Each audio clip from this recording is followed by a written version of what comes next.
Mankind has the task of learning to give meaning back to words. Some time ago I drew your attention to what almost amounts to a religious cultivation of something that is entirely without thought or feeling, namely the lack of desire to know that modern religions, when they speak of, in quotes, God, actually only mean an angel being, an angelos. When human beings today speak of God, they mean only their angel, the angel who guides them through life. But they persuade themselves that they are speaking of a being higher than an angel. It is Maya that modern monotheism speaks of a single God, for in reality, seen from a spiritual point of view, mankind has the tendency to speak of as many gods as there are human beings on the earth, since each individual means only his own angel. Under the mask of monotheism is hidden the most absolute polytheism. That is why modern religions are in danger of being atomized, since each individual represents only his own idea of God, his own standpoint. Why is this? It is because today, in the fifth post-Atlantean period, we are isolated from the spiritual world. Our consciousness remains solely in the human sphere. Gradually, nature itself became reality for man. This was from the fourth post-Atlantean period onward. Before that, nature was not spoken of in the way we speak of it today. But man needed to step out of the spiritual world and dwell alone with nature, isolated to a certain extent from the spiritual world. But then he needed an event which would enable him once again to forge links with the spiritual world. In the second post-Atlantean period, the divine element appeared to him in the region of the Archai, in the third, in the region of the Archangeloi, and in the fourth, in the region of the Angeloi. In the fifth post-Atlantean period, he had to recognize the divine as man. This was prepared in the middle of the fourth period, when the divine appeared as man, in the Christ. What this means is that Christ must come to be understood ever better and better. He must come to be understood in his connection with the human being. For Christ appeared as man so that man might find the connection of mankind with the Christ. Such things we must make especially clear to ourselves in connection with the Christmas mystery. Mankind's connection with the spiritual world must be found in the way that has become possible since man stepped down from this spiritual world in order to dwell within nature. This was prepared as a fact during the fourth post-Atlantean period.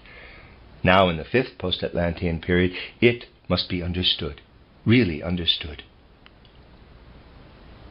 Human beings must find their way to an understanding of the fact of Christ, to an understanding of this in its connection with the whole of the spiritual world. There is so much today which is not understood about Christ, and so much which is not understood about Jesus. Yet these are the two constituent parts necessary for the understanding of Christ Jesus. Looking at the historical context, we can see that the understanding for Christ disappeared when Gnosis was rooted out. Looking at the mysteries expressed in the Baldur myth, we can understand how the feeling for Jesus was rooted out. And the tendency now is to drop the resurrection mystery altogether. What is today called modern religion, modern Christianity, really has no desire to comprehend either the birth or the death of Christ Jesus. Some still want to maintain a dogmatic connection, but a comprehension of these things that goes beyond mere words is today only possible through spiritual science. Only anthroposophical spiritual science is in a position to create out of itself, not by warming up ancient history, certain concepts which will now exist for conscious rather than atavistic understanding. But people today flee from the truth. They literally flee from what could lead them to an understanding of these things. Who would take it into his head today to want to think the truth about such important matters? The playing in of divine, of supernatural forces. This would be quite uncharacteristic of the present day. To adhere to the truth is a grave and holy act of worship. This must be felt and sensed. Yet the whole tendency today is none other than to make Maya absolute and declare it to be the truth. What is the historical criticism cultivated today in historical seminars? It is a neat paring down to the bare sense-perceptible facts, and this can only lead to error. For by striving to pare things down to the sense-perceptible facts, we drift over into Maya. But Maya is illusion. So, any science of history which endeavors to exclude every spiritual element and instead bring Maya to the fore must of necessity lead directly to Maya. Modern seminar methods applied in historical departments today, accepting only what takes place on the physical plane. You will find that you fall a victim to Maya and never reach an understanding of history. Take a modern history book for which anything supersensible is an absurdity. You have in your hand the striving to bring Maya to the fore. But Maya is illusion. The moment you believe history as it is written today, you become a victim of Maya, of illusion. Even in man's view of history, the spiritual element is excluded. Today's professors turn up their noses and say, these fellows were totally uncritical. They let themselves be lumbered with all sorts of myths and sagas. They had no feeling for tidy criticism, which would have shown them the facts as they really were. This is what historians say today, and of course also those who copy them.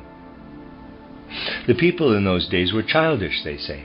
Of course they were childish when compared with today's notions. But history has not always been written in this way.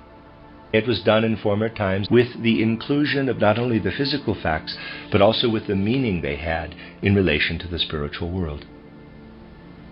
There was an interweaving between what happened on the physical plane and what flowed through it, giving it meaning.